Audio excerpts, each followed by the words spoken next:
ay ayaw na nga niyang makisama dito kay Vina. At gayon din si Vina ay ayaw na rin niya. Okay, marahil kayo kung maghihiwalay, magiging payapa, magiging tahimik ang kalagayan niyong personal bilang isang lalaki, bilang isang babae. Subalit huwag niyong kakalimutan ang inyong 4 na anak. Kinakailangan ng inyong kalinga pareho sapagkat obligasyon niyo silang kalingahin dahil sinasabi ng batas, kayo bilang kanilang magulang ay dapat magkatuwang upang suportahan ang mga batang ito. Kaya't pakiusap ko sa inyong dalawa, sana kung mayroon man kayong gagawin, huwag lamang pansarili ninyo, Vina, Franklin, kundi isaalang-alang ninyo ang mga 4 ninyong anak na ito.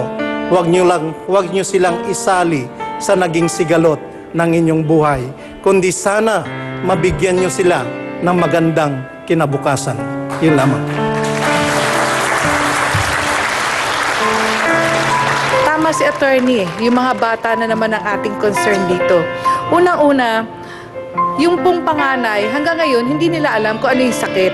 So, kung sakasakali man na ang pagiging special nito ay sa kadahilan ng mentally handicapped, siguro po, maigi na papuntahin niyo po sa amin, i-assess ko po kung talagang mentally handicapped po. Dahil lahat po ng sinasabi niyo kanina, ako po ay naguguluhan dahil sabi ni Franklin, ito ay epilepsy. Sabi ng kabila dito, cerebral palsy. Sabi naman nung isa, nag-nervous breakdown. So, mahirap po na puro haka-haka ang ating kaalaman kung ano po ang sakit ng panganay. Pangalawa, yung 8 years old, pwede naman pong mag-aral. Huwag niyo pong bigyan ng pressure ang batang ito na mag-alaga dun sa iba dahil wala kayo. Utang na loob. 8 years old po, pinag-aalaga niyo na ibang mga bata para lang sa ganoon, yung mga kagustuhan niyo sa buhay, magawa niyo. Parang awanan niyo. Ayusin niyo po ang kalagayan ng mga batang ito. Igalang niyo ang isa't isa para magkaayos kayo. At the same time, kung sinasabi mo, Franklin, na bakit hindi inaamin ni Vina ang kanyang kasalanan, ako lang umaamin dito, wala nang ganun. Lahat kayo may kasalanan. At ang produkto ng pagiging magkaroon ng maling sabihin na natin, pagpapalaki sa mga anak, at kung magkakaroon man kayo ng mga anak na sabihin na natin ay rebelde, kayo ang may kasalanan dahil kayo ang hindi nag-asikasa sa kanila. Yun lang po. Para bagang hindi naghihinayang ang dalawa sa 14 na taon na sila ay magkasama at sa 4 na bunga ng kanilang inumpisahang pagmamahal. Kung ang dalawa ay nag-umpisa sa tamang hakbang, ibig sabihin, ang kanilang pagsasama ay binasbasan po ng mga katapatan at yung hindi po ang sarili ang pinahalagahan, kundi ang minamahal. At ang kanilang pagkakaroon ng anak ay binigyan po ng halaga, pinalaki at inalalayan at pinapnubayan at tinuruan na magmahal sa Diyos, ay di sin mangyari po ang ganitong problema. Naayon po sa kasulatan na ang sino bang walang kasalanan ay siyang pong pupukol ng bato. Paano magkakaroon ng pagbabago kung ikaw ay hindi rin magbago? Ang bawat isa sa inyo ay dapat bigyan ng pagkakataon magbago ang sarili. Salamat po. Maraming pong salamat sa ating trio tagapayo. So paano, Kuya Franklin? Buo na ba talaga at sarado na ang puso mo na sa iyong desisyon na tapusin na ang relasyon ninyo ni Vina? Yun na talaga.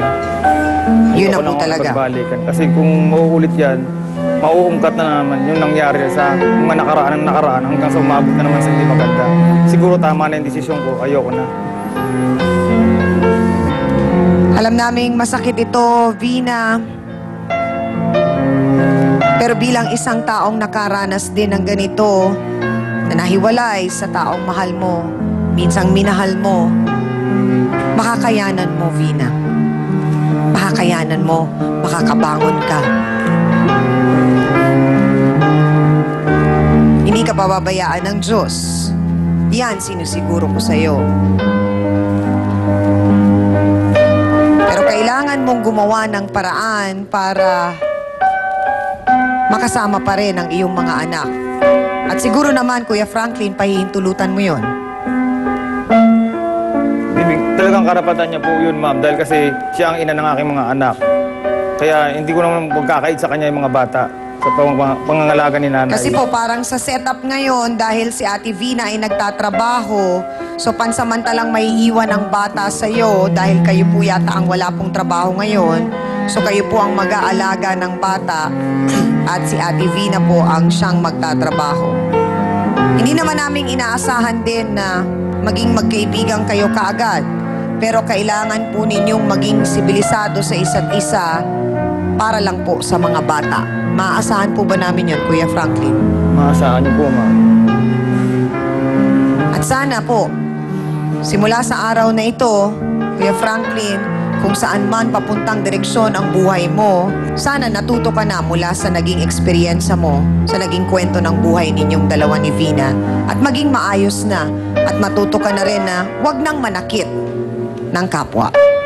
At dahil sa nangyari na ito, Vina, sa abot ng aming makakaya, ay tutulungan ka naming makabalik ng Sarangani.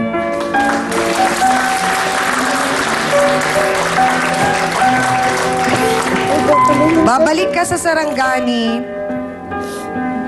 dahil gusto namin na makita mo ulit ang pamilya mo. At gusto rin namin na makapagsimula ka ng bagong buhay. Nang sa ganon, kapag nakatayo ka na muli, nakabangon ka na ulit, masusuportahan mo ang mga anak mo kasi malakas ka na. Matatag na si Vina at nagbago na si Vina para sa sarili niya at para sa mga anak niya. Kung gusto mong isama pa ang mga bata para makita ng mga magulang mo dahil hindi pa nila nakikilala ang iyong mga anak, isasama rin natin sila papuntang Sarangani. Salamat sa ating mga bisita, sa tiwalang binigay ninyo sa aming programa. At sana po, kahit paano, naliwanagan kayo at natulungan po namin kayo kahit paano sa inyo pong problema. Maraming salamat po. Amina na po tayo mga kapatid. Anong aral nga ba ang ating natutunan? Kailangan ang dalawang tao po bago makabuo ng isang relasyon. Pero isang tao lang ang kailangan para masira daw ito. Kaya sa bawat relasyon o pagsasama, talagang napaka-importanting pag-usapan po ng magkapareha ang bawat problemang dumarating, maliit man o malaki. Dahil dito daw po nakasalalay ang magandang kinabukasan. Sabi nga, madali pong pumasok sa isang relasyon, pero mahirap panindigan ang makakaakibat nitong obligasyon. At para po sa ating face-to-face, heart-to-heart thought for the day, ang taong may kasalanan ay madaling mabisto dahil siya mismo ang gagawa ng paraan para sarili niya ay ipagkanulo. Salamat po sa inyong lahat mga kapatid at syempre, sa iyo din Hans Mortel, ang aking co-host. Salamat din Dance Squad, kina B1 at B2. Sa ating pong mahal na trio, Tagapayo. Sa lahat ng ating mga certified sausawero at sausawera. At sa ating pong mga bisitang nagtiwala para ibahagi po ang kanilang kwento. Maraming salamat po sa inyong lahat. Ganun din sa ating pong mga sausawero at sausawera online worldwide. Salamat po mga kapatid. At ako pa rin po ang inyong pambansang kapitana. Ang inyong siyang Ami na laging nagpapaalala ang problema. Pwede mong tawanan, pero hindi mo yan dapat talikuran. Kaya kung may problema ka, harapin mo, pag-usapan natin yan. Para po sa inyo to, mga kapatid. Ngayong Biyernes sa Pandacan, Manila. Dapat kasi utak yung ginagamit eh, hindi na puso. Makinig, yung mga gumagamit ng mga puso. Susunod ka ba sa payo ni ate sa pagpili ng lalaki? Kung sinabi niya sa'yo matulog ako ng umaga, natutulog ako. Kaya bait mo! Sila pa po dati noon, naging kami na. Suka ka ba? Kausawa nga kasi ng bayan. Torn between four boys ang drama. Para kasi siyang langaw, sunod na sunod. Ito naman po siya, pampalipas oras eh. Ayaw mo bang manood na lang ng telebisyon, anak, para malipas yung oras mo. Nagtat po ako dyan, tsaka noon, ngayon, magpakilanman, ano, ganon? Araw ka ba? Paano yung pasikat mo? Ano kayang dinidikta ng utak niya? Mukhang kawali. Susi ka pa sa lahi ko? Ang ganda ng mata ko?